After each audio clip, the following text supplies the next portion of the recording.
Is it a distance thing? Yeah.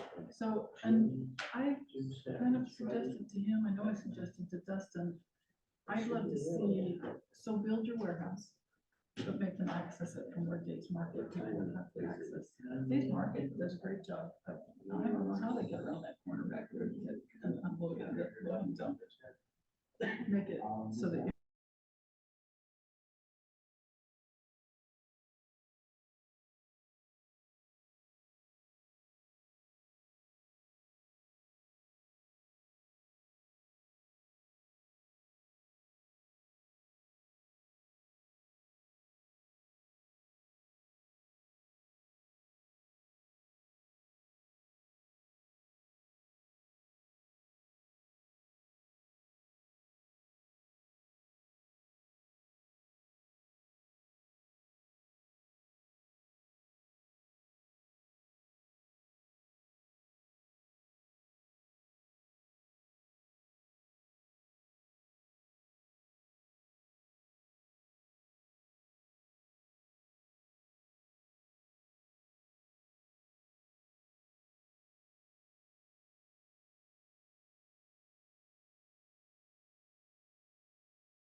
city, we have one of these things just say department emails. We have a meeting.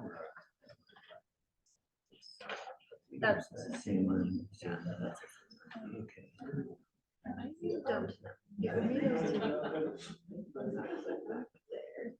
or Provo Power. Okay. Those And then I usually have are. council staff. That'll be Justin. Justin. Yes. We're missing quite a few of them. can I get can I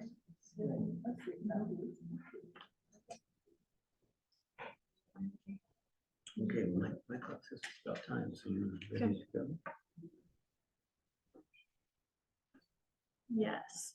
So we're missing. well I know Yeah. I'll make it. Pam, can you hear us okay on Zoom? Hello, testing. no kidding. All right, we're going to get started now, and I'd like to thank everybody for coming out. We have some good items on the agenda today. and appreciate everybody who's prepared for those and supporting us in that. We'll begin with a word of prayer, after which Matt will lead us in the pledge. I'll offer a word of prayer. Dear Heavenly Father, we're grateful for this day and for this opportunity to serve in our community and to help and assist one another. We pray that those that are struggling and going through difficult times will have the things they need to carry on, and that we will be able to find ways to serve and help them. We give thanks for the country we live in and the freedoms we enjoy, and we do so in the name of Jesus Christ. Amen. Amen.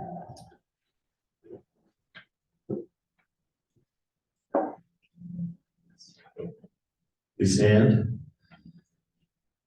I pledge allegiance to the flag of the United States of America and to the republic for which it stands, one nation under God, indivisible, with liberty and justice for all.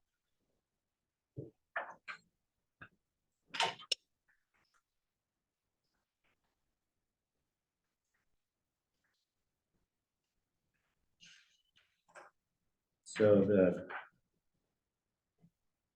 first item that we're going to cover will be handled by the Provo Parks Department, and it's an update on some of the river trails. I don't have a person listed, so I'm inviting whoever's here to come forward and share with us on that. You can use the mic, that's appreciated for people on Zoom and whatnot. Can't do it. All right, yeah, thanks for having us here. I'm James Cornery, Parks and Ground Superintendent with Provo. James. Yeah.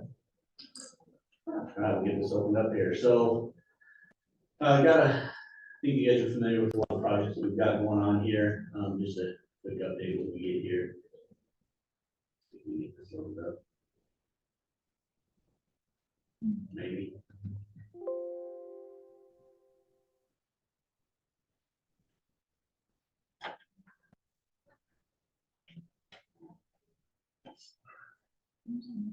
Okay, let's just go to the next slide, please. So we'll give a quick update on Loveless Park. When we get to the next slide, that's the new park there between Canyon Road and Timpview Drive. As everybody well knows, we had a favorable water year with this last winter, but wasn't ideal for construction, so it's delayed that project just a little bit. If you go to the next slide, please. But that park is on track to be completed here late summer, early fall, and I think you're aware of all of the new amenities that we have there, up there in the neighborhood. So this will help fill the level of service gap that we have there when we property exchange with the Provo School District for the reconstruction of the high school there. But a lot of good things going on there. We're excited about it with some ball courts, some large pavilions. There's some really cool multi-level play areas there that actually are incorporated into the detention basin there that serves the stormwater retention outfall. So Any questions about that part? you think it'll be done when? Late summer, early fall. So we've had to extend the project timeline a little bit just because of the winter working conditions. it says low water use design. What exactly does that mean? So all of the planter areas, rather than use spray, type irrigation systems, all an emitter or subsurface irrigation type system. So everything around there, a lot of the park strips you'll see will have rock mulch or something like that in there rather than turf. So trees will all be irrigated with a drip or bubbler system there. Okay. And are they native enough plants you'll be able to turn those off once they're established? Yeah. So, I mean, obviously there's a lot of turf there in these play areas and everything else like that. But everything else, that's, the plant species that we select and stuff are more of a drought tolerant, drought resistant type, trees and shrubs. And are they planning on the kids to play in the water? Or is it? No, so there's a recirculating stream there you can see that wraps around through the park. That's just a little water feature there. I mean, it can be interactive, but it's not designated as an actual play area. And the detention basin there, they're only there during a significant rainfall event where water will come in, and then as the storm drain system can take it, it'll gradually let it back out. So just for an emergency prevention type system. but no, there will be It's typically a there will pretty be. good sized hole up there right now. Yeah, if you're familiar with Kiwanis Park, when they built that one down on the south end of the park there at Kiwanis, it'll function similar to that. So you see water in there once in a great while, but just during a significant storm, then that's it. All right, so the next one. Riverview Park up in North Provo, we've got new playgrounds going on there. The surfacing is being placed right now.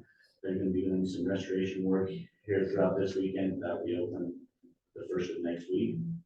We've also are rebuilding the courts up there. There were some old asphalt tennis courts there, which was our standard 20 years ago. But they just don't have the life expectancy and the durability as, post tension concrete. So they'll be putting in 4 pickleball courts and 2 tennis courts there to replace the tennis courts that were there.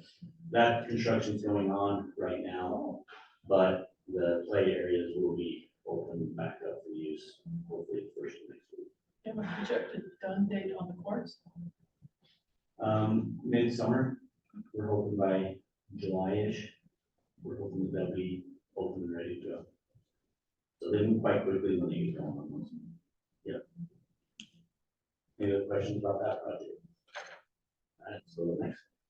Okay, this is a project that's been underway now. This is part of the Provo River Trail between University Parkway and 2230 North.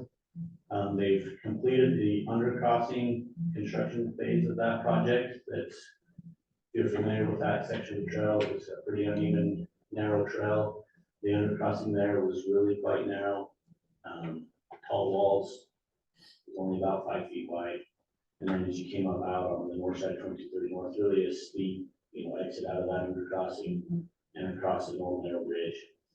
They've completed that portion of the work there. They're now moving and prepping all of the trail section with a slightly more alignment, more of a gradual meander that goes out through there, and then we re-landscaping that entire area as they go. But that trail surface section between University Parkway and 2230 North, they're scheduled to start paving that in about 2 weeks. Part of that paving project is they'll be doing some repair work on the College Connector Trail, where it intersects there at University Parkway North up to the Oregon border. There's some large cracks there, and then when you get up there by the mix, there's some other construction damage, so we do that repair work as well to improve that trail surface there. The part of this project also is the replacement of the pedestrian bridge there, just north of 2230 North by that motion picture studio parking lot. There's an 8-month lead time on that bridge. We've been in the queue for a couple of months now, so we're still probably about 6 months out on that bridge replacement. They still need to put in new bridge abutments, but they're gonna wait until high water is receded, so it's not, it'd be futile effort trying to dig those bridge abutments in right now with high water, so they were gonna try to take advantage of that before the water would impress them with the conditions to get the undercrossing done, and that's where we prioritize our time there, so. Hopefully here in about another month when the water recedes down to a manageable level, we can start working on those new bridge developments and be prepared. So as soon as the new bridge, they can have that placed.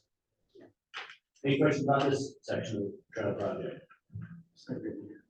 Yeah, we're excited. It's great. Yeah, all the improvements we can make, we love. So, yeah, so this is part of the construction there when they were doing the demolition there. You can see the copper dam built there on the right side of that picture.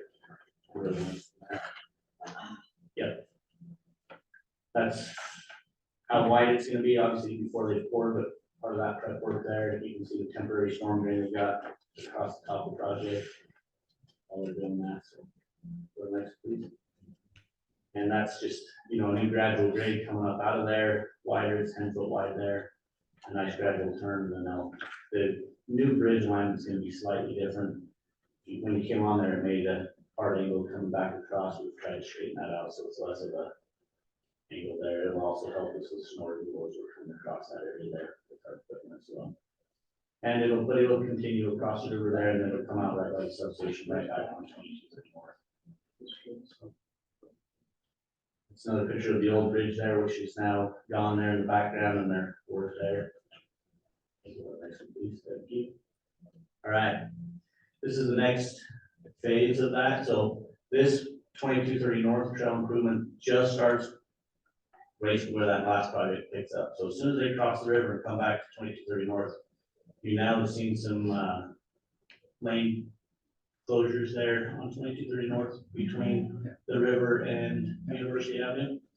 That's a separate contract, but it's still part of the Pearl River Trail improvements there. They're widening the trail right there. They've tore out the old narrow sidewalk. It'll be, our goal is 14 feet. Some of that section's down to about 10 feet just because of the property lines and stuff right there, but they've taken all the old walkway out and they're scheduled to be replacing that here in the next week. So hopefully they will be able to reopen from the river up to University Avenue. They're turning the corner and they will be heading north all the way up to Will's Pit Stop with this project. So they'll be resurfacing and widening sections of that trail all the way from 2230 north to 3700. That's what they're doing today. There's quite a holdup. Yeah, they're working on that right now, so. And as that goes, they won't be closing the entire section of the trail, they're closing that in phases, so they'll close the sections, they're working south to north. Once they get a section completed, then they'll open that up, close another section, so we won't have that, long stretch of trail closed. What do the new bus stations look like? Haven't seen a plan on that, so they let us know when they come and Is it a start full building. scale bus station or just a? I don't know, I haven't seen those plans. So we're excited about this project. This is a section that goes through there. There's a lot of different, we've got concrete sidewalk, we've got asphalt trail and cold. It's a need repair, so we're excited about this widening resurfacing project here. So is this going to be from the university? It'll be asphalt. Yeah, most of it will be, which is what most of it is now, yeah. But there will be some grade changes. There's some separation between the travel lanes there, so we can accommodate wider trails through some of those sections. The biggest challenge is right there where we're turning the corner right there, like BYU. Till we get through there, and then we've got a little bit more to work with. But there's such a great drop there. They have the tunnel underneath there, it's presents some challenges there, but we've got good plans. What do you mean? You decided to do it or just trying to figure it out? No, there's a plan there. It's just a challenging area to get through from a design perspective. But we have a plan in engineering on it, so yeah, contract's been awarded there. That's probably gonna be the slowest portion of the trail improvements there, just because of the challenges that they'll be presented with. But once they move through there, it should move a lot more quickly. Yep. Any other questions on this section? All right. Yeah, go ahead. No. Nothing else? I think we got, is that the end? That's All the last right. one. Any other questions? Yeah. No, run off. We wondered when Rock Canyon Park is gonna be done. So we just finished some training today, myself and another crew member, we've been working on that. They'll be beginning the exterior veneer block tomorrow. Hopefully we can get that forward there in about the next 2 weeks. Should be completed. We're talking about the restrooms. Yeah, that's the building I'm talking about. Playground. Playground is, they were laying asphalt today, they'll finish that up tomorrow, and it's open, so. We actually opened it up a couple of days ago, just let kids play on it, but they're paving the trails. We are replacing all of the trails that go around through the different pods. There's 3 play areas through there. And the trails that start the old upper restroom, moved all the way down to the new one. Those are all being replaced. They were about halfway done today and they'll finish those up tomorrow. Wow, so the restrooms are done within a week, No, 2 weeks. till we get to the next step of the project, will probably be about another month before those are complete. But But the old restroom is open in the meantime. correct? yes, yeah. The lower restroom at the lowest parking lot is open. The next restroom as you first come up is open. The highest restroom's been removed in preparation for the new play areas. It looks great, by the way. the playground Yeah, looks we're wonderful. excited about those, so. The exciting part about this restroom, we're building 2 identical restrooms, this one and the one at Rotary Park. They're designed to be open as year-round facilities. They tried for years and years to keep that upper restroom at Rock Canyon Park open year-round because of all the more activity we have there, but it wasn't designed for that, so it's always been a challenge, with electric space use and things like that. This is being built at a much higher standard, so we're able to keep it open.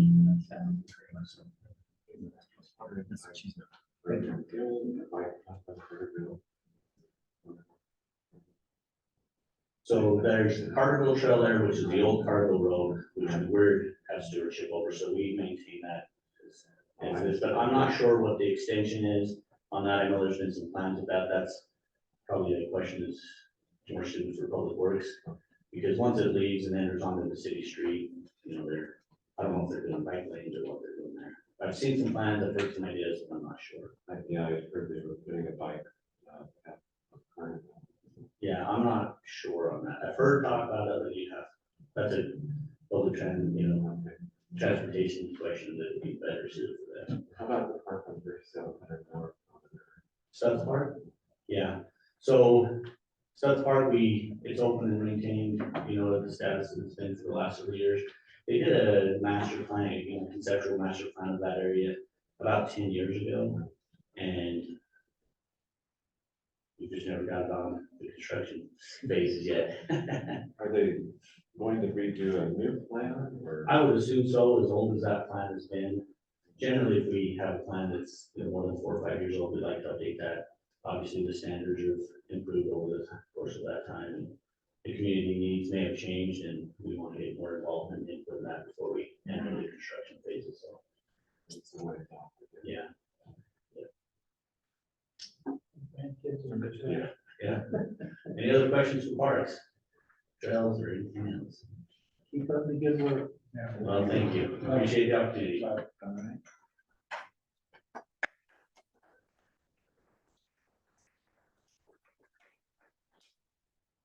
Thank you, James. That was great.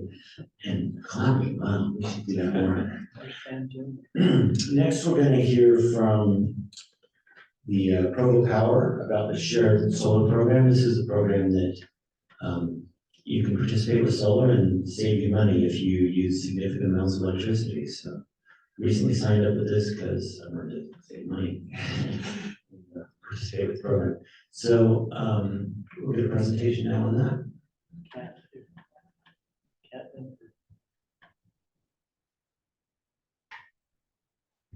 Hi, everyone sit. My name is Kat Winford, and I work at Provo Power. I was actually just gonna start, if you don't mind playing the video, and then I can kind of go into it and answer any other questions you have.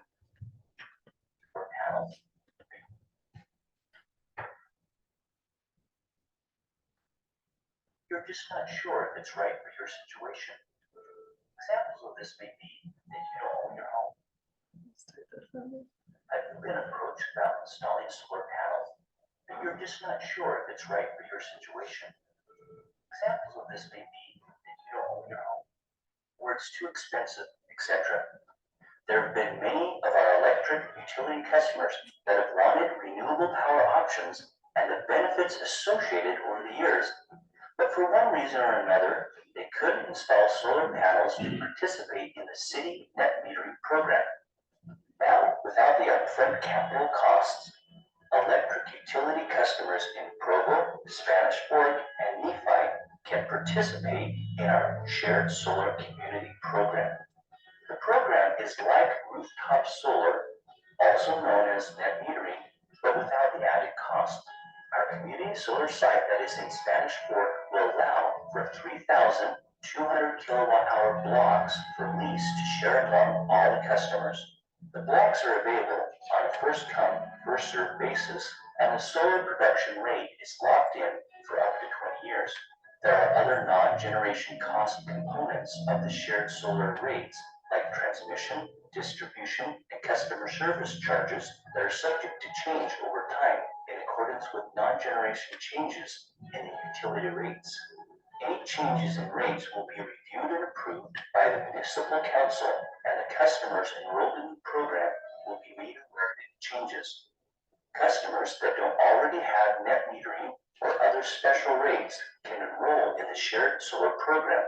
Solar panels can be leased in 200 kilowatt-hour blocks for a reasonable rate of 10.62 cents per kilowatt-hour, or $21.24 per block. Keeping in mind that rates are always subject to change by approval of the municipal council. How shared solar works.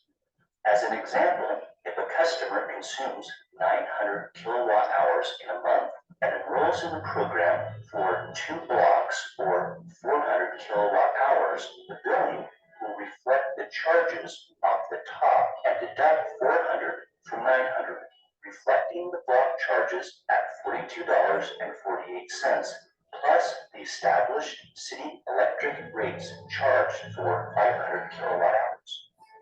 Each city that is participating in the program has different electricity rates, and your utility representative will be able to help you understand your individual consumption and the associated rates. Also, a significant rule for the program is that consumers cannot buy more than a 12-month low consumption. For example, if the lowest 12-month electric consumption is 775 kilowatt hours, then the customer won't be able to purchase more than 3 blocks or 600 kilowatt hours. This is by design, as the city utilities are not allowing for credit rollover. It is important that the customers understand this rule so that there's no overpaying for more blocks than necessary. After registering online, the customer will be contacted by a utility representative from their city utility, who will then help them analyze the account to see what the best option is for enrollment and how many blocks to purchase.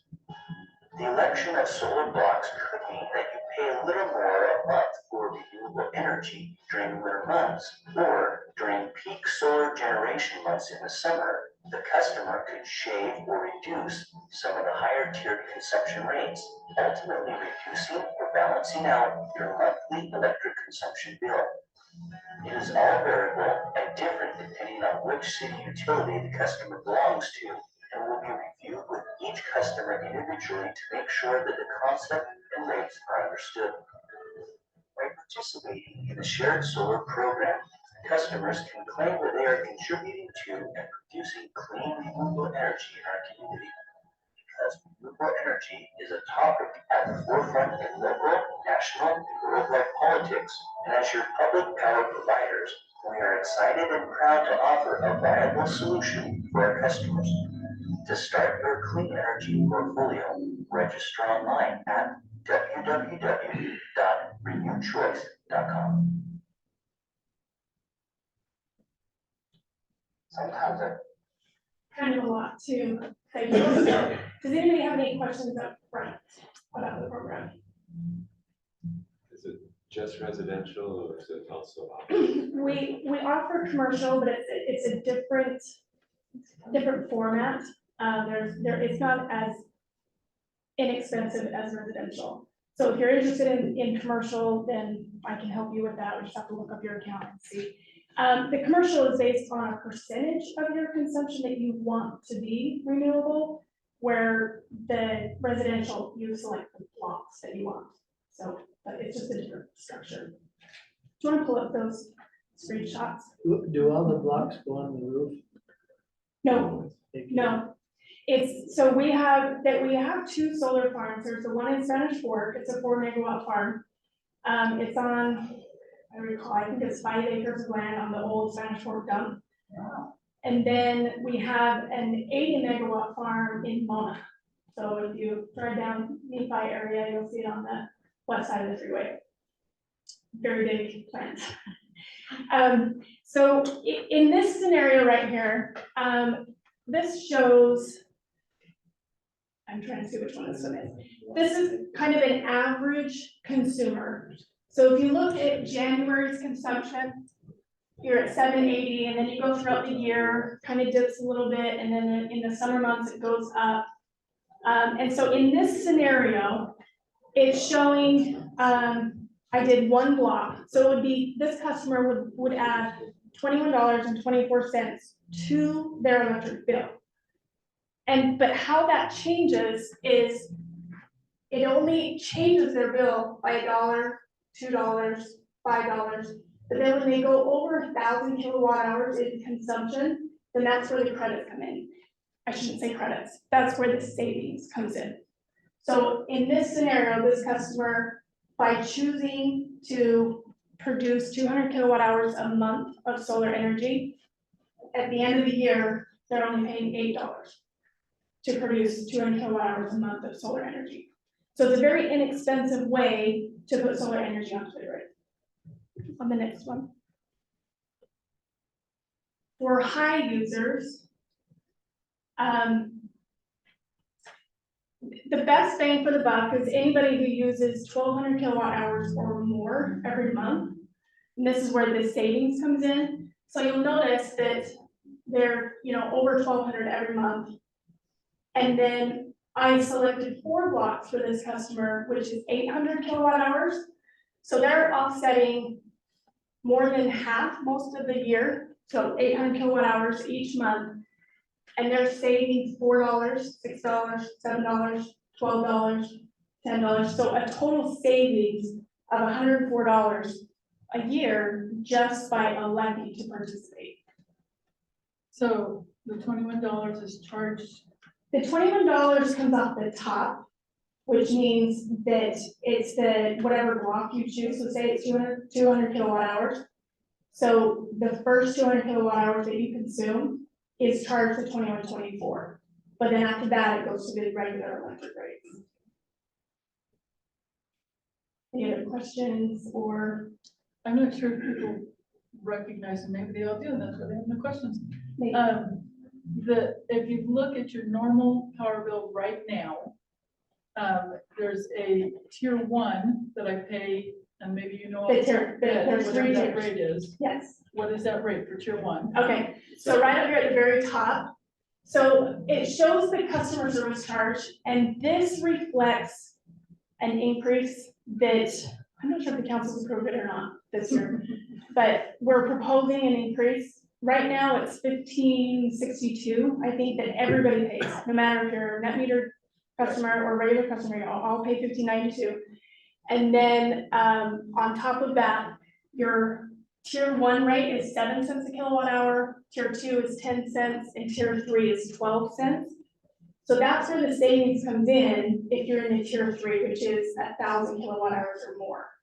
So if you're consistently in that tier 3, then you could shave that by reducing your cost by 2 cents a kilowatt hour.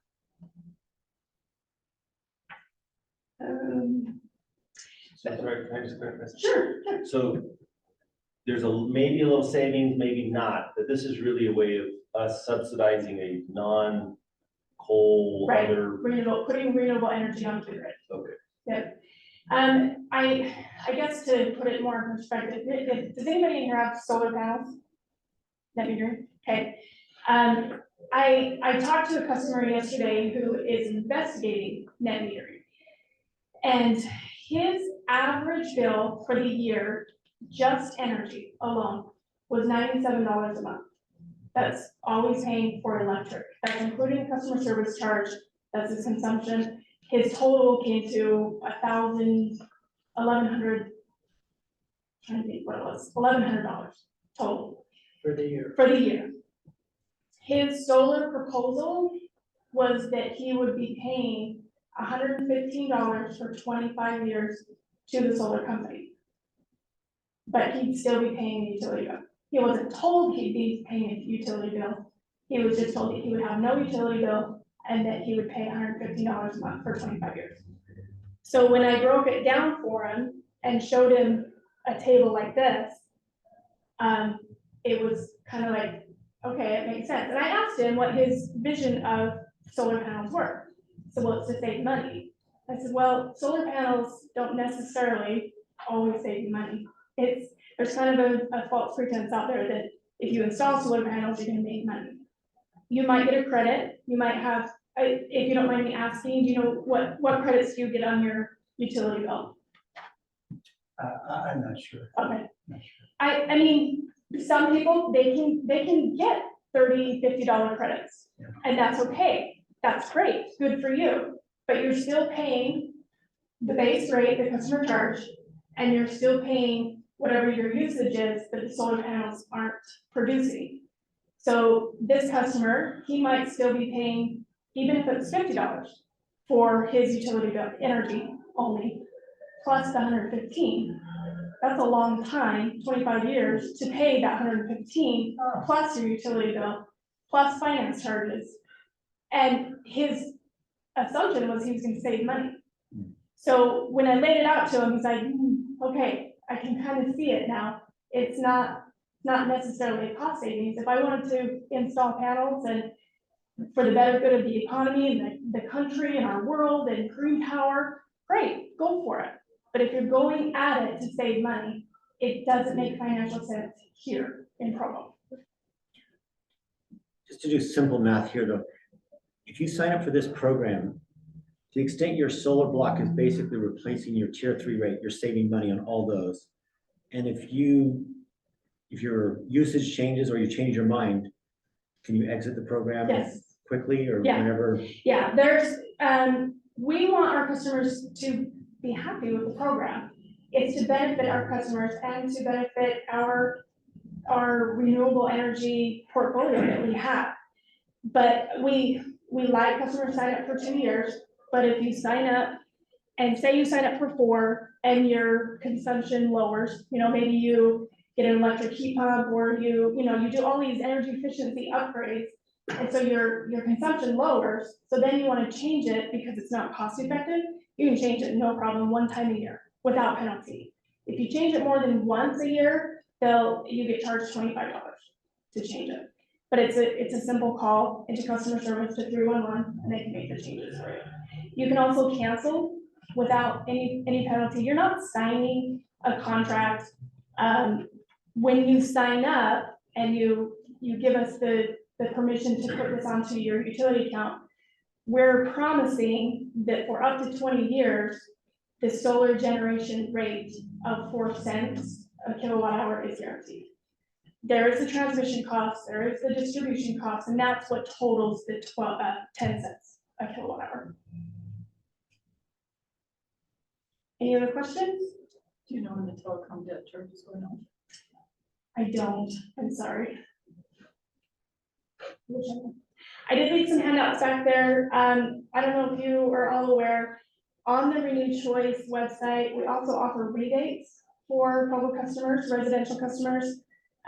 We've got, if you go to the programs, Green Exchange, Conserve, those are the 2 rebate programs. Green Exchange is your yard equipment, lawnmowers, snow blowers, string trimmers, and then the Conserve is heat pumps, electric water heaters. So good, really good rebates for customers that want to convert to all electric.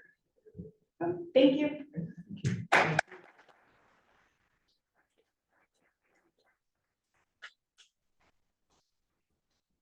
Thanks so much. Appreciate that. Next, we have some planning items. We had 3 things on the agenda. Oh, I'm sorry. Trying to skip over that. We will hear from the council staff on the matching grant application for the Scenic Circle Park, where that is.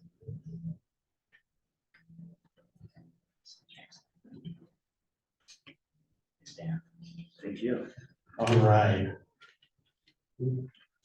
Real quick, Sharon, I didn't hear your question. Were you asking about the telecom debt charge? I will find out for you offhand. I want to say it's February 2026. So it's within grasp. We're getting there. So just a real quick update on the matching grant application that's gone through. So it is well into the process. We had a meeting with Jake and Rick from the neighborhood up there. Jake is the new HOA president. And I'm gonna mess up the name, of the Scenic Circle Park neighborhood. Just the other day, we were just waiting on some updated quotes, so that they the city requires 3 quotes for anything over $5,000. We are just waiting for some updated quotes so that they all match each other. Some of the quotes vary as far as number of zones, but that matching grant is well on its way. We made that commitment to the board as well as to the neighborhood. That even if this pushes into the next fiscal year, we'll roll this, but really just waiting for an update on those quotes so that we can get a PO ready and write that check for the contractor to install the sprinklers. So you said roll over, does that mean it will still count as the 22, 23? Yes. Yep. no, you guys have worked on this project for a long time, so we're not gonna make you use next year's money. If this rolls over by a week or two or a month or whatever it is, so. Excellent. Any questions on that? Does it have to be this hard? I mean, really. Free money is always hard. It's not free. All right. Thank you much. All right, next we have a couple of planning items. The first one is, Boyd Loveless, who requested a zoning map amendment. I think Dustin Wright is working on that, from the city on that. Go ahead. Loveless here? No, I don't believe so. Dustin's not here. I'm Aaron. Well, Aaron will help us out. So my name's Aaron Armour, I'm with Planning Division. I usually take these for all the planners because I'm the only one that lives in Provo. And it's Thursday.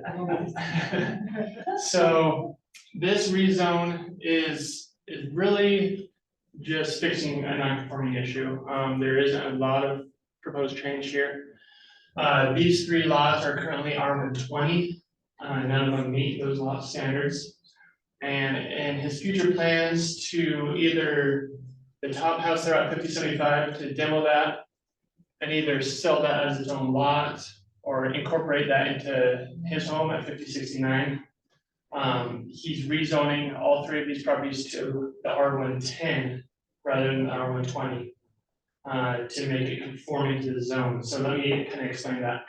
The R120 requires 20,000 square foot lots, dimensions of 100 by 100.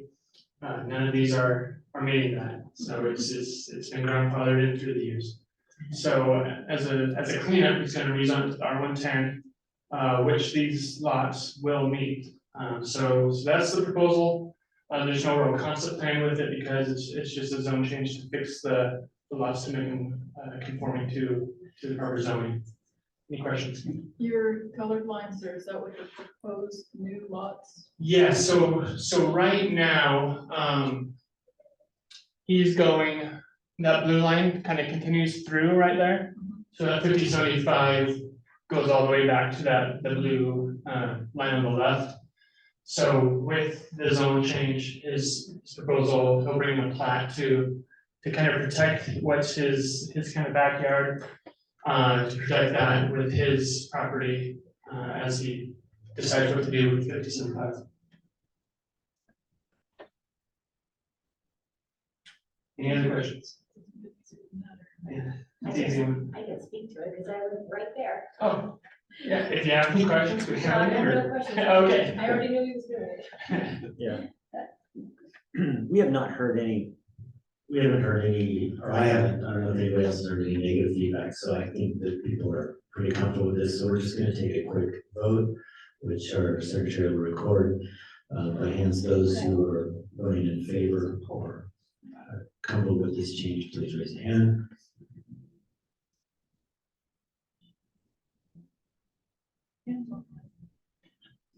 We got a hand on Zoom too, from Pam. They vote on that.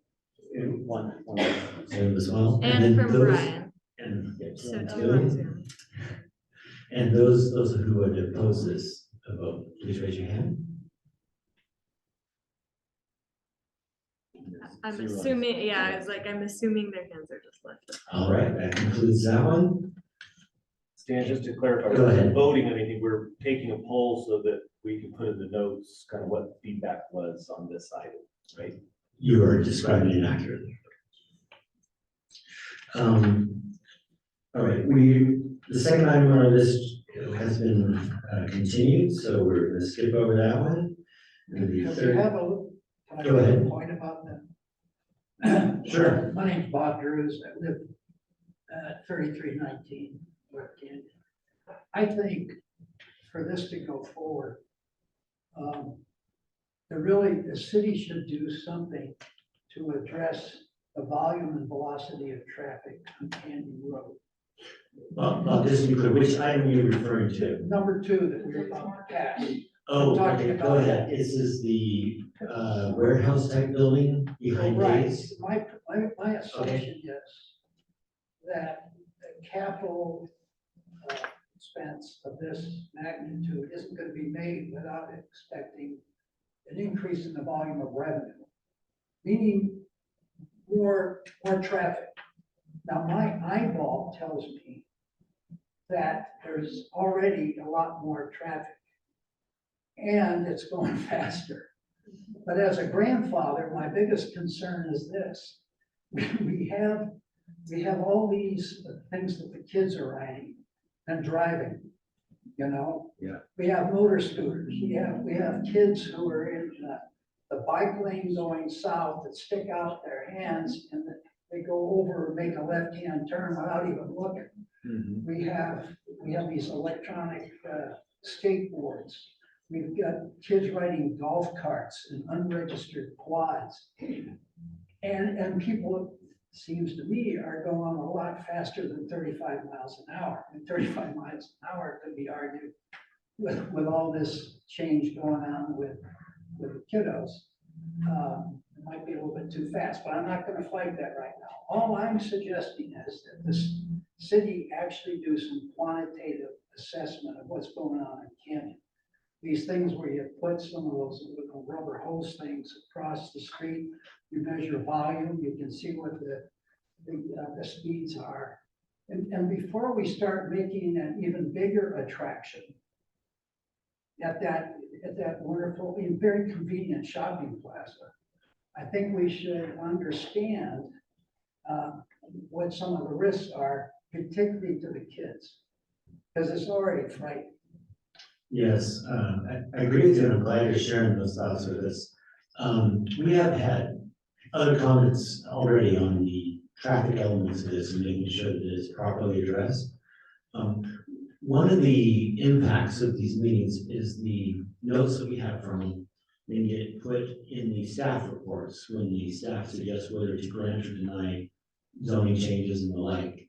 And so just by making a comment, that's going to go into our notes, so it should go there. But if you want to add more detail, like afterwards or send an email, we're glad to accept those. Does anybody else want to touch on this item or concerns they have? Go ahead.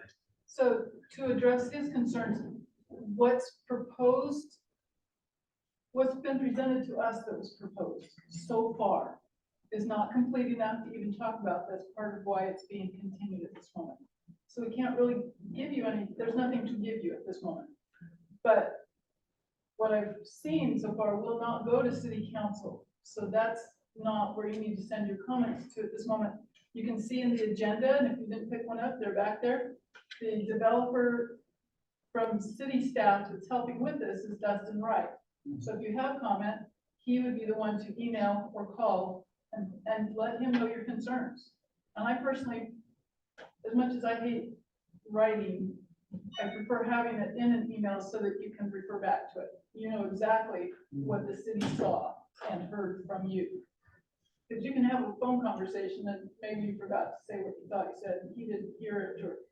So if you'll put it in an email and email it to Dustin, like I said, so far what we're seeing won't require a zone change, so it won't go to city council. Yeah, the point Sharon is making is a very valid one. In a lot of cases, there's a zoning change, and so city council has to approve it. This is a different process, and we frankly don't have as much leverage as we typically would have. But that being said, we still need to contact the people and share the concerns. And yours is not the first or the unique one here. The same issues on traffic has been raised. I don't think anybody's raised a specific idea of doing a count and getting some data before we go forward. That's a good add to that. But we should probably add that as well. Go ahead, Angela, you had something to share? So a year ago, Sharon was in a meeting that I held.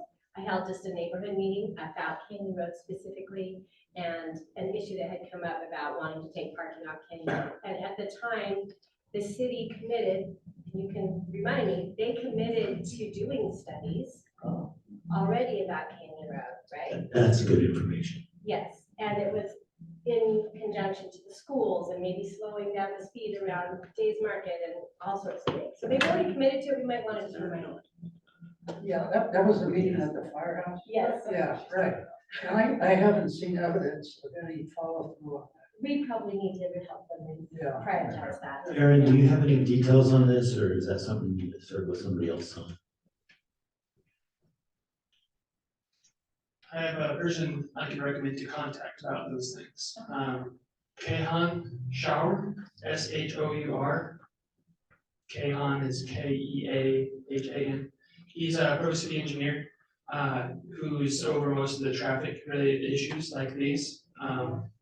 And you can email or call him. He's really good and polite about getting back to people. I would recommend contacting him, see if those studies have been done, if there are results, and if they haven't been done, when they could be. Do you have his email in front of you? It'd be KSHOUR@provo.org. There's the same concern on Iroquois. I don't know, the people that live on Iroquois Drive from the temple that comes up over the hill, makes the turn there. Those people have been nervous and upset about how fast people are coming off that hill for a long time. Same thing, Aaron, no, nothing happening there. Yeah, I wanted to give a little, I didn't hear any clapping after. Aaron shared with us. I want to give a plug for Keon. He recently, we contacted him about this four-way stop, and they're putting in some additional stop ahead signs and monitoring an intersection, and that's been put on the works, and that just got approved a week or so ago. So they are responding to some comments. They don't always do exactly what we request right away, but at least in that instance, they're going forward, so that's positive. So can I ask a follow-up question? Go. Mr. Bob? Yeah. Bob brought up, and maybe Aaron, maybe it's the same, Mr. Shower. How did you say his name? The I Shower? think Shour, but Shower. either way. This question has come up in my mind a lot about what's legal on the trail system in terms of like, Yeah. it was electric bikes and now they're motorcycles. And there are kids that are like 10 flying with these like, I don't know what the rules are. I would love to put that on a future agenda.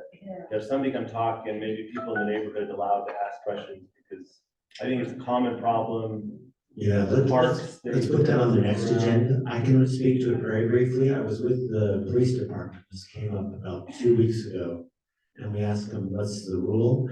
And they say the actual text is kind of vague. And so enforcement has been, if it looks more motorcyclish, they can write a citation. And if it looks like a bike, they often don't. But they haven't been given real specific instructions. So we might need to gather some input and opinion on that. At least that's what they told But me. it's also golf carts and right, there's all There's these others, different yeah, there's toys lots that of are electrical now stuff Like now. that. used to drill. So real quick, just a quick update, the council recently made some changes, really just within the last month or less. As far as speeds on sidewalks. Now, you've got some different standards for these multimodal paths. But there is now a codified speed limit for sidewalks, which is 10 miles an hour. Where we get into some kind of gray areas is where sidewalks become parts of these multimodal type paths and trail systems. So that is on the mind of the council. Everybody can answer for you there. How does that work with bicycles? Bicycles go faster than 10.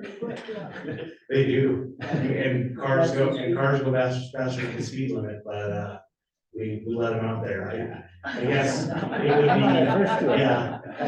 yeah. No, Don't go over 10 miles an hour. part of that is gonna be education, but at the same time, it's gonna be enforcement. You know, there are times I'm sure we all wish we could force people to do things according to what they're supposed to, but we can't. And that's the hard part about government, but that's just a small piece of that update, so we'll see if we can get you some additional information. Just a clarification.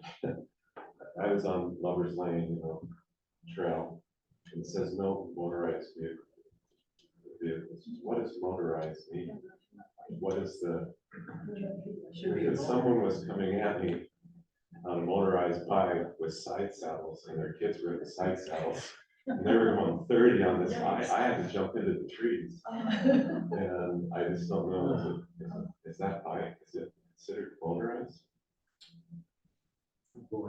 That's a good question. So there have been some other recent, especially as the weather has gotten nicer and you've got more folks out on trails, like the Bonneville Shoreline Trail, and we're talking more, actual vehicles in the sense of like trucks, ATVs, side by sides, that type of thing, which is, it is illegal. So you've got, in that case, Provo PD is aware, is monitoring those trail systems, more vigilantly. But when you get to some of these smaller trails, you do have some difficulty in that. Enforcement is, it's not as easy. You don't have, Provo PD, traffic patrol out on the trail systems. I'm just curious if when it has a sign that says no motorized vehicles, is an electric bike considered a motorized? Sure, and so that's where I would say the council has looked at this, and with that 10-mile-an-hour limit is what people should be following. Now, getting signage up so that they are aware of those changes is kind of the next step. So we'll follow up on that for you though. Thank you. I think there may be some merit to doing miles per hour, but also some things are just motorized, should be on. But we will put that on our agenda, and people can submit emails or requests or anything to add to our agenda. Whatever you guys are concerned about is what we want to talk about. So that's for next meeting instead of for adding them. All right, the last thing on the planning item has to do with the boats, trailers, travel trailers and the like, and the ordinances that are being considered in that regard right now. And we'll hear from the city about that.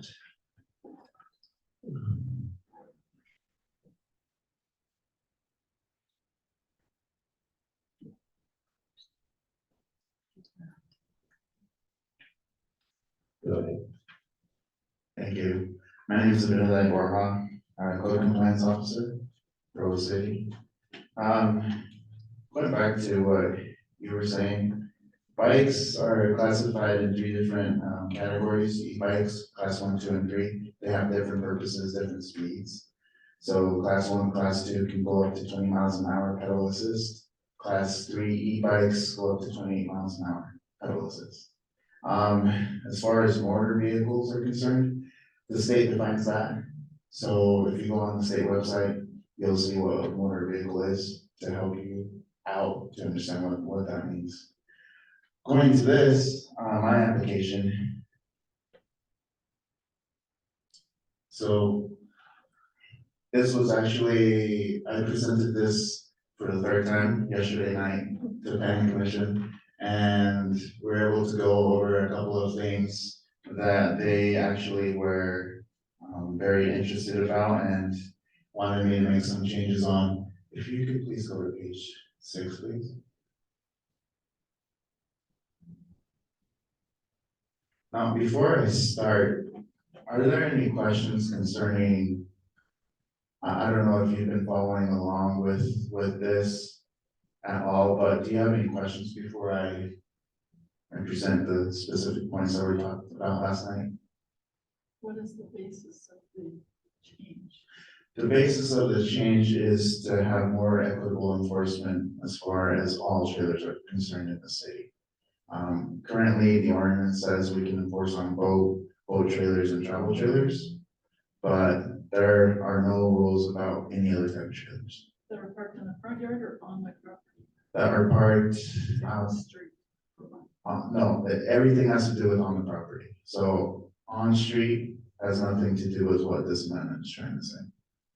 So that's the basis of this, and that's why we wanted to get this moved along. But basically, what it says now is we would allow for all types of trailers to be parked in the front yard if it's located on the driveway. Planning Commission wanted to talk about safety concerns, so we had a setback of 12.5 feet as far as the safety concern is. A lot of people pull into their driveways, they don't necessarily back into their driveways, which makes sense. But as they're backing out of their driveways, if there are big trailers there, they're not gonna be able to see people walking by, they're not gonna be able to see cars, which was a safety concern for them, so that's why we said 12.5 feet right there, and that's found on B right here. That was one of the main points. The other main point was to address where can they be parked? So it says up there, front or street side yards, provided they meet A, B, and C. Any trailer can be parked on the side or rear yards. So we have allowed, or continue to allow that, just because that's what the current code would allow for. And then this section talks about occupancy. That has never been addressed before. We know that people love to visit other people, family, friends. And some people like to bring a lot of good RVs to the neighborhoods. So they would prefer to stay in their RV than stay in the home. So we allow for occupancy, and it's stated right there. And this is very important because we actually have a couple of cases where that's not being followed, so we wanted to address that. And then if you could go to the next slide, please. This is an illustration of what 3 properties look like. These are common properties found in the city. Maybe not so much in your district, because your district is a lot more beautiful, I would say. But as far as this is concerned, that up there is one property, this is another property, and this is another property. It clearly defines what a front yard, a side yard, and a rear yard is. And then if you notice, these 2 properties have street side yards. So everything in red and diagonal, trailers are not allowed to park there. And then everything in the hash right here, trailers over 3 feet will not be allowed to park there. So if it's in the driveway, and if it's 3 feet or less, it can park anywhere here. If it's 3 feet or more, it has to be behind that line. The same with the driveway up top. So that's basically the gist of this proposal amendment, is to clean it up a little bit more, say what you can and can't do. And yeah, that's it. Do you have any questions? So those have a single driveway. I've seen, what if somebody adds an extra parking space or driveway? Are they allowed to do that, or is that? As long as. Does that work? Does that not work? Right, as long as the code says that's fine, then yes, they are allowed to add extra space to park. So for example, we see a lot of this type of space where they just add on to make more parking space. That would be allowed. That's why this is drawn the way it is, because we recognize that. If they want to add space on this side yard or on the side yard at the very top to add some extra space, as long as it meets code, yes, it would be allowed. Can they add the space in the front yard or not? No. Okay. No, nothing can be here in the front yard. It has to lead to covered parking. So that's why the driveways exist, but no, nothing can park here. No cars, no trailers, nothing can park there. Even if they put in a driveway or paving there, that doesn't. Current code says it has to lead to covered parking. Right, so this would not lead to covered parking. It leads to the entrance to your house, but not covered parking. So circle drives are not acceptable. Technically, no, Interesting. technically. But we see those a lot.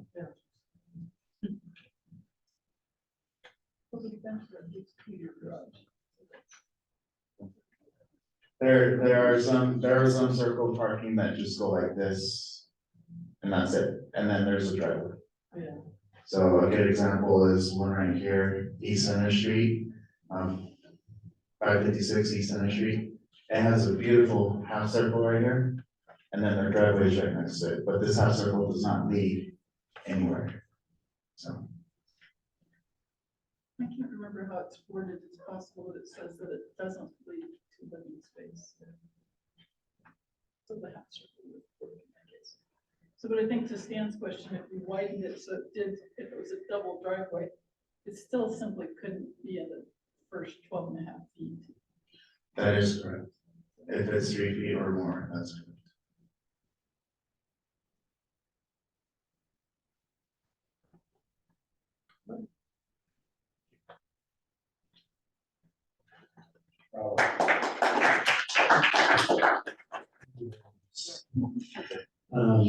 We have a couple things left. Next one has to do with the Hillside Task Force and some things that the city has been more focused on lately. They have created a critical hillside overlay zone. Oh, go ahead. I'm sorry, there's a question? No, do you have our slide? We were going to address the travel trailers parking out on the road. Oh, go ahead. I I'm sorry. don't know. Yes, please do. Please do. Okay. I don't know, I gave the slides to Rachel, does she not have them? What was your name? Sandy? Yeah, it's on our agenda. Is it on this one right here? Yeah, I did read those. I mean, we can come back another No, time. now it's I good. mean, Now it's I best. know, I misunderstood what he said, and I thought he was saying he wasn't prepared to talk about those, and that's because you're prepared. to because talk we're about them. prepared. Go ahead. Okay. Did the slides not come through? When does this go before Okay. city council, or does it go before city council? Okay, so my name's Sandy Gershio, I'm the parking manager, and this is Golden Golding, he's parking enforcement supervisor. We've just started a text or an ordinance. I guess we're just actually adding a complete ordinance in that will address travel trailers, RVs, those types of things on the public streets. And just real quick to answer that before I head out. June 14th, planning commission, we're going to get it to the city council in July. Okay. So the second meeting in July for the council member. Oh, okay. Thanks, sorry. So code enforcement is addressing where you can park a travel trailer on a city, on property. We decided to go in and see if we could kind of clean up these types of trailers parked on the public street. Right now, they're kind of clumped in with vehicles where they get that 72-hour violation. And so again, they're allowed to park on that city street for 72 hours. But if they move them around the block, they can come and park there. And so we're continuously chasing vehicles, RVs, camp trailers, boat trailers, all over the city.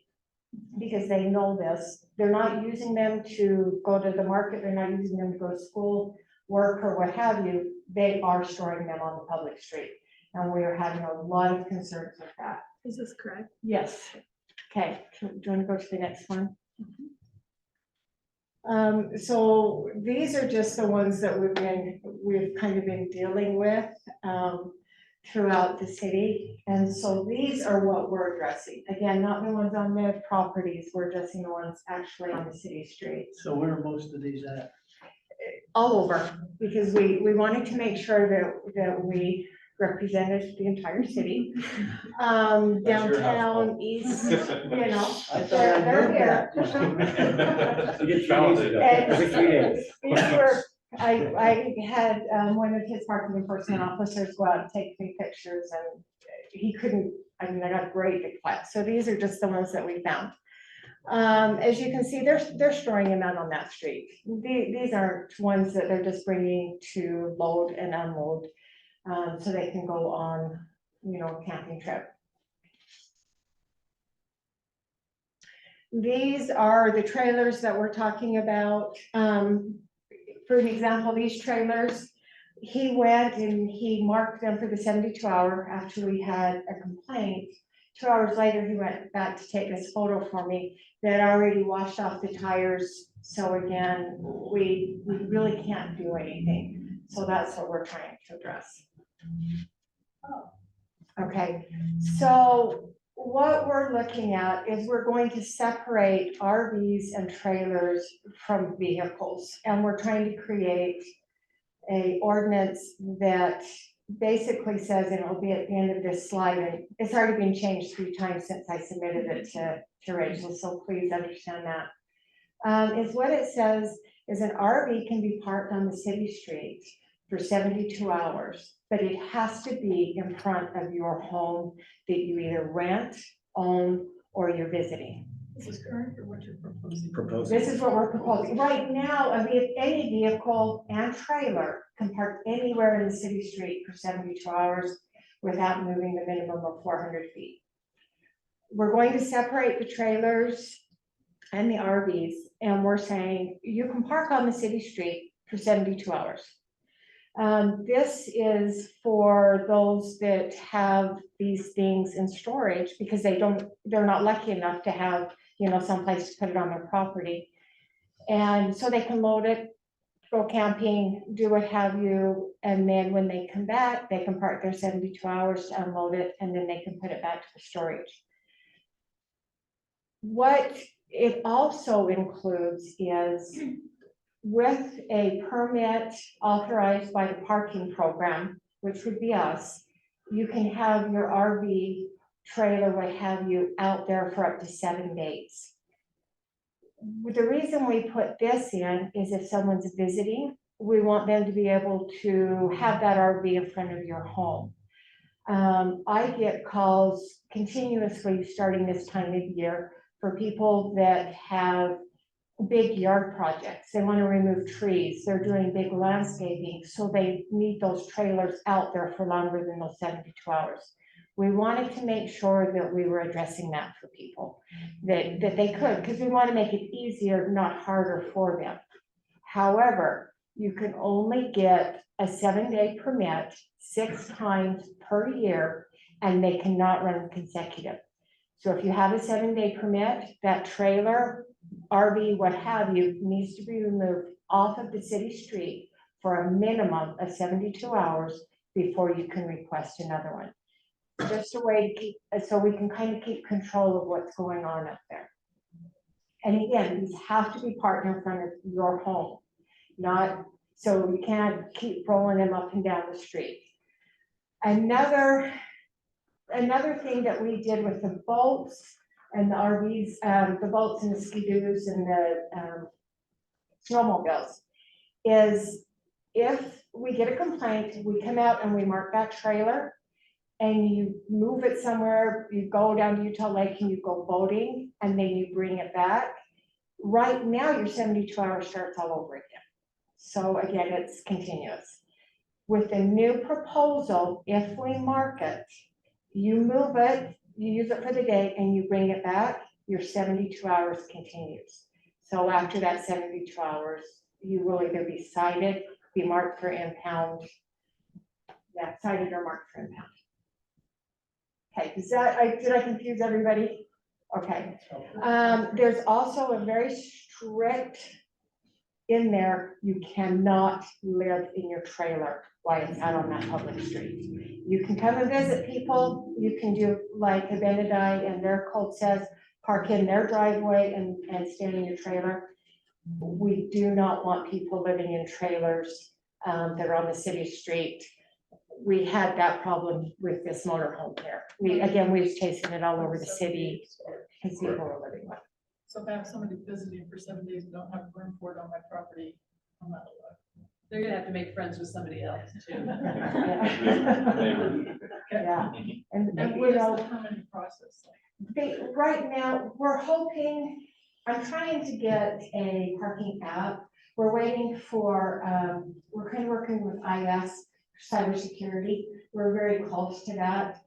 If we can get that, you can just request it on the app. It does come to myself or Golden if I'm not here. And you'll have to include the make of the vehicle, the license plate number of the vehicle, the address of either the homeowner, or again, if you're renting or leasing, then we're gonna accept that. And then we just approve it. So it'll be very simple, but it's just, we just want to be sure that if people are doing big projects or having people come, you know, and the RV is gonna be in your driveway, but yet they brought their boat trailer, parked that out on the street. We want to make sure that we're aware of that, and so if somebody calls, that we'll know that that's going on. So it's essentially, it's a given that I will get it unless I'm within your, you know, Yeah. this Yeah. time, whatever. Is there a fee for it? Not right now. If you're gonna comply, we don't feel that you should be charged because you're trying to comply to the right thing. Does your proposal contain a provision of penalty for those who wash off your tire markings? No, we don't have one now either. With this type of thing, again, if it's this app comes, once we migrate to the cloud, we're hoping that will help that. Plus, we can mark these RVs and it will be easier with the license plate readers. I don't know if you guys have seen them. We can take pictures of the tire stems and everything like that. We have used the chalk mark just because it's easier, but we don't have a penalty if they mark off, and it doesn't have to be chalked. We use chalk again for convenience sake. We have a lot of these RVs that were in the back. We started putting pebbles on the tires. We just have to be able to, with complete confidence, say that the vehicle has it. Do people take a photo of the vehicle that's marked? Yes, we try, especially when we mark the vehicles, even vehicles and the RVs. And when we write a citation, rather it be a warning or a citation, we take multiple photos of every violation. But it sounds like with the new ordinance that that it's irrelevant if they move it, that their 72 hours is still going to elapse. Yes. And so it's not as important whether something gets washed off or whatever, their clock's ticking. Correct. And that's just it. And, you know, we can take, and it's a block face. So it's the entire block. So if we take a photo and it's in front of this home, rather it's down, on the other side of the home, they're still in violation. Correct. So that it doesn't start ticking until you know about it, Or until a neighbor calls. which, yeah. Or calls 311 into pop. Just so you guys know, we average 100 calls for abandoned vehicles a month. So it is something that we're really trying to work with. So that's how you respond, is only by complaint, right? We're trying to be better. I don't have the staffing to do anything else. I mean, I wish I could tell you differently, that we could just patrol. If someone complains on a vehicle somewhere, we try to do the entire neighborhood. But Bowden or myself, we usually only have one, if we're lucky, 2 parking officers on at any given time. Again, just because of staffing issues. Can I make a comment? So to what Councilman Fillmore was saying, I think it's a very valid point, because we can make lots of ordinances and changes and stuff, and basically in the end, we're penalizing everyone who follows the law anyhow.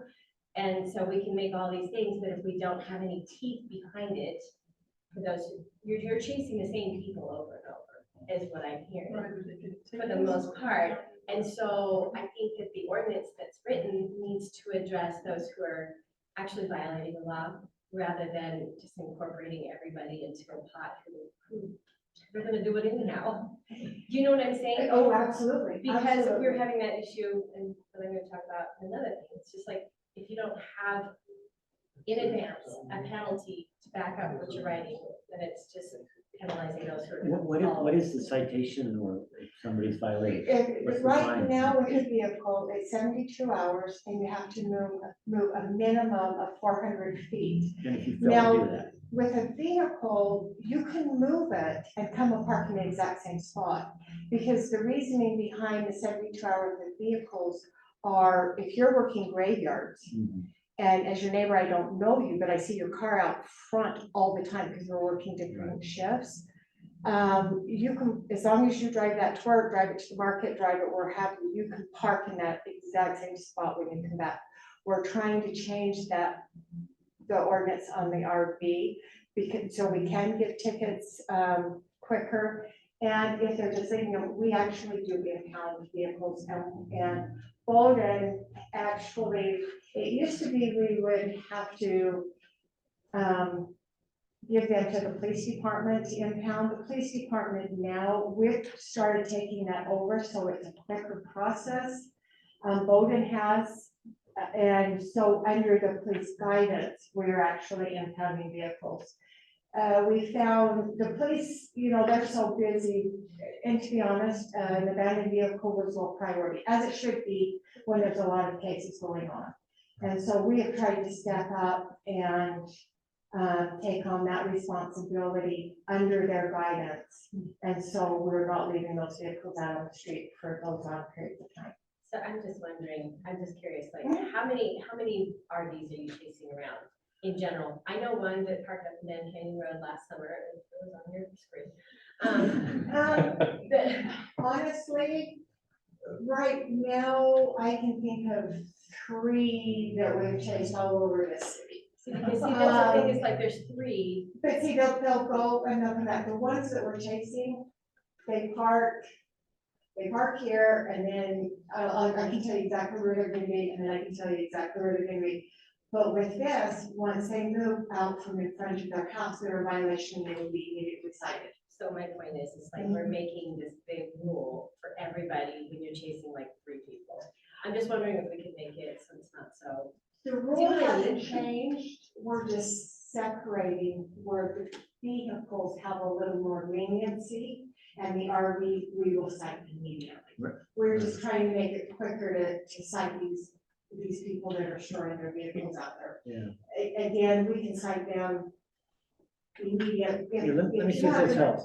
So what she's kind of proposing is, and I guess we didn't get this answer. If somebody they don't follow the rule, they get a citation. It's for how many dollars? 55. And then if they get, that same vehicle gets a second citation, is there a higher thing? Do we impound the vehicle? What do we do next? They keep, if they want to pay It's always $55, $55? they want to pay $55 This- a day. This is part of what she's I saying is, mean, that's if not. if that's it's not repeat all offenders, term. we're going after them. We scale it up so that the second time it hurts more, or and the third time they impound the car for a week. You know, that's how we might solve these repeat offenders. Because if I get hit for $55, okay, whatever, I don't care that much. But if that guy's using it as his rent payment, it takes a lot of citations for 55 before you meet my rent payment. That's true. Or yours. I- So maybe we need to scale it up, or instead of over tweaking. But I appreciate what you're doing. You're doing a good thing. No, I love the idea. I mean, I'm all for that. If we can, if there's whatever we can do.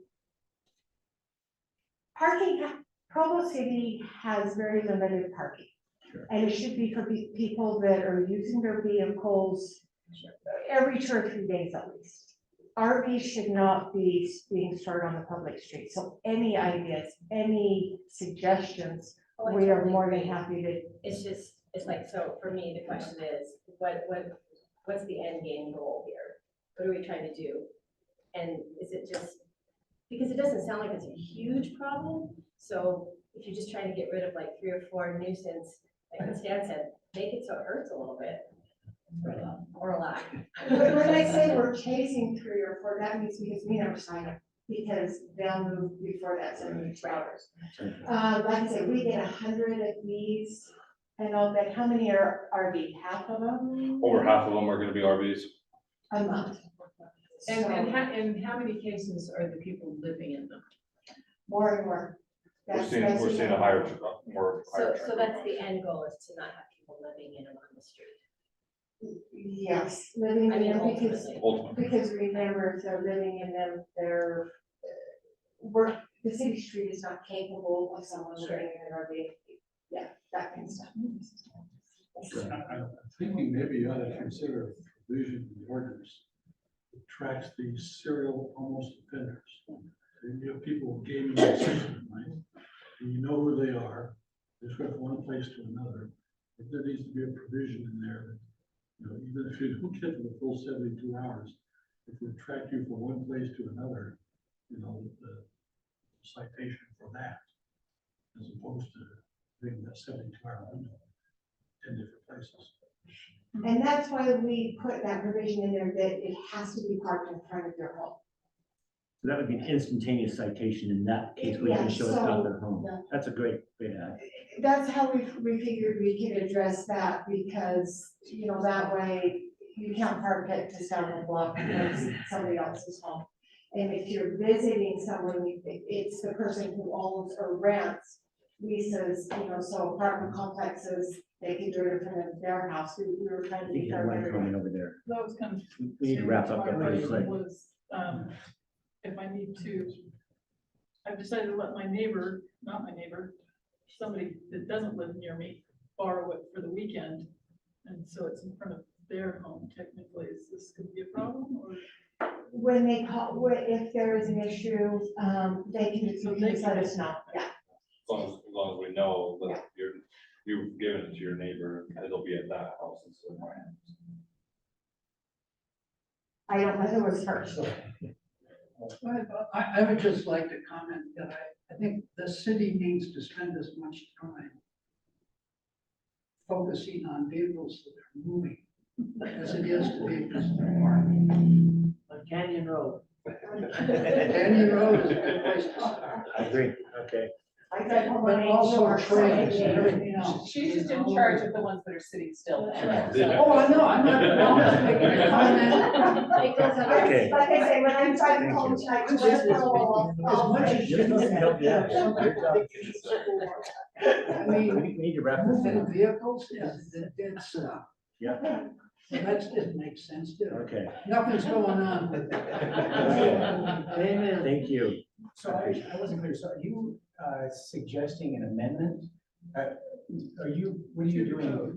This is this is a new ordinance. I'm trying to separate the recreation vehicles from Okay, so it's a regular. new ordinance, so would you consider an escalating penalty? 55 first time, 500, we impound, we keep the vehicle third time? I would consider, yes. If it gets to the point where it's high enough, then it would be cheaper for the people to pay the fees at a campground where they would be able to actually connect their utilities and So whatever. consider this encouragement to make it hurt, so they stop doing it. Agreed. Because I can't imagine how frustrating it is chasing people for $55. There you go. It sounds like, should we take a poll? So correct me if I'm wrong, but someone parked on Center Street, for example, if they're parked over 2 hours, an officer goes out there, puts a ticket. If they go out there 30 minutes later, the car's still there, they can put another ticket. Every 2 hours. Every 2 hours. Every 2 hours. Okay. Because once you get a ticket, your time shuts off. Same day, after 2 hours, they get another ticket. So there's 3 tickets on there. After 2 hours, they get another ticket. The car's still there. So the car can get cited 5, 6, 7 times in a day. That would apply in this situation if the trailer's still there. No. There's a specific ordinance that indicates timed parking. I think it can be issued every time the time expires. There isn't anything for any other violation that says that. So right now we mark it, we did a 72-hour violation citation, and then after 72 hours, we actually impound. So what if the trailer moves to another spot that's not in front of their house? They will, Can you take it there? if a vehicle moves, I mean, let's say if a vehicle parks in front of a fire hydrant and we cite it, but then that same vehicle's up on the other side of town blocking your driveway, we'll cite it. And then if that vehicle moves somewhere else and they're blocking a crosswalk, we'll cite it. So it'll just, we can give it 3 or 4 tickets a day or however, if it's moving around. Thank you so much. Oh, and I have, my next one, I have 2 ordinances that I'm trying to change. One of them I wrote, one of them I'm We're gonna need changing. the short Sorry, version. I'll hurry. It's all right. This is depositing material on the city street.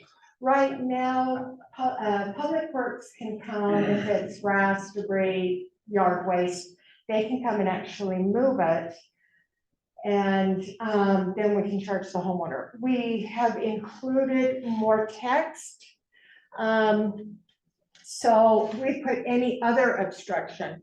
So on those last photos where you saw the pallets and tires and all of those types of things, right now we're making it, how this started is code enforcement will go out and enforce private property. So the homeowners move this stuff out on the street or on the sidewalk. Well, they call parking. we can't do anything because there's no license plate number or anything else. So it kind of it was falling under the cracks. So this text amendment would just, where you go back, would just address this, so we could call Public Works, they could get it removed, we'll charge the homeowner. And again, instead of just letting it sit, trying to figure out who's in charge of it. So that's for things that are left on the road or on the side of the road. And most of those things are on the sidewalk, so. Anything, or like these types of single axle trailers that are not, they don't need to be registered, so we can't really issue a parking citation to them. Because there's nothing to issue a parking citation to. So these on the roads, Public Works could come and get this stuff on the sidewalk because it's obstructing pedestrian traffic. We could get them to help us out with that kind of stuff. Do these have a time limit? No. That looks like the middle of a project.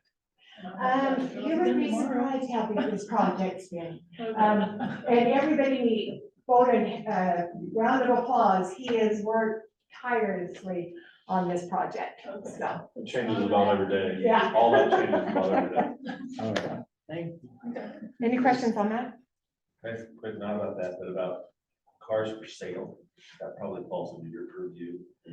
There's a semi-sale parking You mean lot. on private lots or, that's hard because how do we know it? You just don't have it for sale sign in your car and you're visiting somebody. But if you leave it there for longer than 72 hours, we'll impound you. And we If usually somebody don't call complains. those people because there's fun. Well, it seems like there's certain parts, including someplace near my house, that it's not for me, it's us.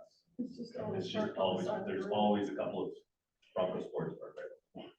I don't know if you're not with the canyon or what have you, we work together with UDOT real close on this. And try to get those moved. And we mark them just with the 72 hour. I was just saying, we just did one the other day. Cool, keep going. You had a fun job. That's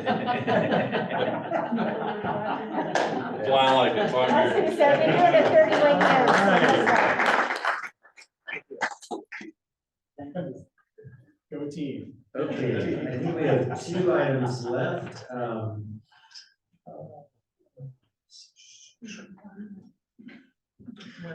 I was talking about the Hillside Task Force, and the people were qualified to be on this, so I'm gonna keep it very short, and let somebody else fill in details. The bottom line is, we have sensitive hillside areas that are being damaged. People are cutting roads into the mountainside, they're filling in drainage and retention things. January 11th, the Mayor's Office put together a task force, somebody from almost every department. The bottom line is, we've had some handful of violations already since January, and we've got a couple repeat offenders. Some folks probably, we believe, associated with Mr. Jones have been cited, but they continue to do the things they've been asked not to do. And so the main reason we're bringing this up is so that people are aware of it, and so you can know who to call if you see something that looks suspicious or illegal. Especially the things you might see is something like heavy equipment, moving dirt and stuff, when people don't have a permit and not building a house. Angela Maurick, who's on that task force, is here. I'm not. I'm sorry. I don't know. Angela is very aware of everything happening there. I was It's full of invited to. information. Yes, I was invited. Would you like to share a few thoughts or? I think you covered it. The task force is made up of, basically what it is, what was happening is like, you have a violation. There are 5 things on the list right now. Do you want me to? I have one. It's easier for people on one. Okay, so for people online, this does it work? Okay. You gotta hold it really close. Okay, so basically the task force is looking at 5 violations that include in the hillside right now. Some of them are on the Bonneville Shoreline Trail, what Stan alluded to already, which is the Ascent property near the cemetery. So what the city found, in response to a letter that some neighbors wrote, Tony Brown, Craig and I all signed this letter, was basically asking, what do you do when you keep having repeat offenses? And the city looked at it and said, well, sometimes these violations, part of it will come under the jurisdiction of, say, engineering, part of it will come under the jurisdiction of Parks and Rec. So the task force brought all the departments together so that they could brainstorm, communicate, rather than just letting a part of these issues just end on somebody's desk and then the next person doesn't know that they need to pick it up. So they are supposed to be getting together weekly, I believe, and talking about each problem in a priority that they have. And then part of the critical element of this task force is that they want to report back to us. I guess that would be Kay Nelson and I, since we were the ones invited to this meeting, and they want us to disseminate that information back to you as neighbors so that you're aware. So there's like a continual communication. So basically, if you see anything, you could call probably Gordon Haight from engineering. I think he's heading up the task force. Are there any questions about that? Gordon Haight, he's our new city engineer. Well, and it's good to document that by email if you can. Yeah. And part of the issue is, again, to the same point about the parking. You gouge an entire road into the hillside and get a $55. Well, he's getting a slap on the hand. Yeah, that's what I mean. It's And- the and equivalent so- of $55, and you created tremendous damage, and there's no disincentive. Right. To not to just keep repeating. Right. So that's part of what they're looking at. Yeah, they're looking at exactly what I was asking. It's like, so we can make these ordinances, but what is the deterrent? All of us who aren't interested in breaking laws, that's already the deterrent. So. Thank you very much. So, yeah, Gordon Haight is probably the best contact, but also Angela or Kay Nelson both know what's going on in this and can help out. And they don't have a solution yet on how to escalate this, but they're looking at it, and I'm hopeful they will have something soon. Our last item is, actually, we have two items. One, there's going to be a neighborhood social in July. And the other item is there's a construction at night noise ordinance item. Sharon's going to talk about the construction of the gas pipeline and where that's going to be. And then Laura will touch on the neighborhood social for the district.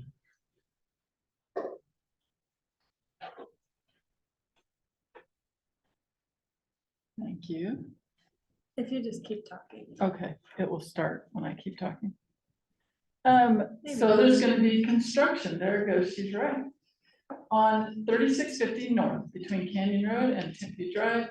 If you live in that vicinity, you should know about it because between 7 PM and 6 AM, they will be doing the work. So where most of the work, you'll see construction, it's already happening, they're beginning the process. They do as much as they can during the day, but for whatever reason that we don't know, powers that be. It will be, this part needs to be done at night, I imagine mostly so there's less traffic getting in the way.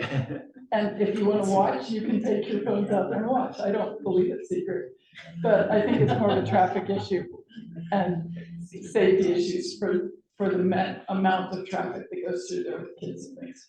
So there will be noise, be aware, please keep your calls and complaints to the city during that week to a minimum because it's scheduled and it will happen. When, tell me the dates again. May 31st. May 31st. And the through- 1st and 2nd of June. Through the 1st and 2nd of June. So it shouldn't be that long and, you know, I don't expect lots of noise, but there, you might be inconvenienced. Sorry about that. You might.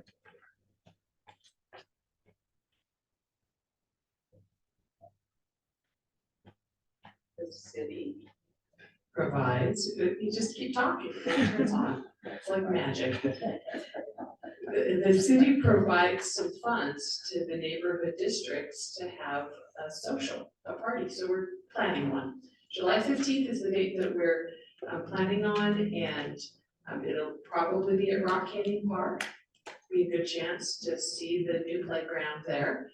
And we'll have food and games and activities and more information will be coming. And if you have any questions or input, you want to bring your pony for people to ride, whatever, then you talk to Sharon about it. Thank you. That was both a good presentation and the last one. So. We do have public comment if someone wants to make a 2-minute or shorter comment. Now is the time, otherwise we'll be adjourning. Anyone raising a hand to make a comment? We are adjourned.